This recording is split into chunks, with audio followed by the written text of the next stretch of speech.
One of the things we often do in these streams here in Mississippi, and we developed this methodology working in the demonstration of erosion control streams of North Mississippi, and we would walk all these streams and we would probe the bed as we walked with these tile probes.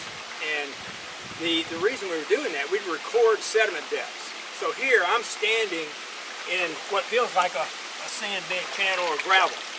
And I reach in here and yes, I've got sands and some gravels. But if I probe down, I don't have to go far, and basically what I'm hitting is this clay in the banks here. So we record the sediment depths, and so a lot of times we would use this as an indicator for that transition from an equilibrium to a degradation or reach, where we're losing a significant depth of sediment in the bed. And you have to take a lot of samples and look, over a reach. But when you start getting down to less than 1 to 2 feet of sediment, that's an indicator that maybe this is just a veneer of sediment that deposited on the last flood recession. And once the water gets up in here, the flow gets up maybe 2, 3, 4 feet in here, this sand and gravel is gone. And it's moving, and it's running on this hard clay bed.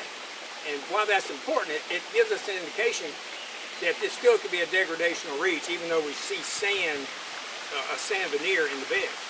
Where it's also important, if you're going to model this reach, and you're going to do some sediment modeling, and you send a crew out, and you don't go yourself, and you say, grab me some bed samples, along the channel, they take a sample out of the bed, and you've got a sand and gravel bed stream, when in reality, once the flow is up, you're running on a clay bed, you're really in a threshold condition, and so you could be completely missing the actual processes in the stream itself. So it's really important to kind of look at what these veneers of sands, and in some places we'll get down further downstream and we'll probe 4 or 5 feet and we're not hitting anything but sands, and so then maybe we're getting into where it's stabilizing and becoming more into a type 4 or 5 reach.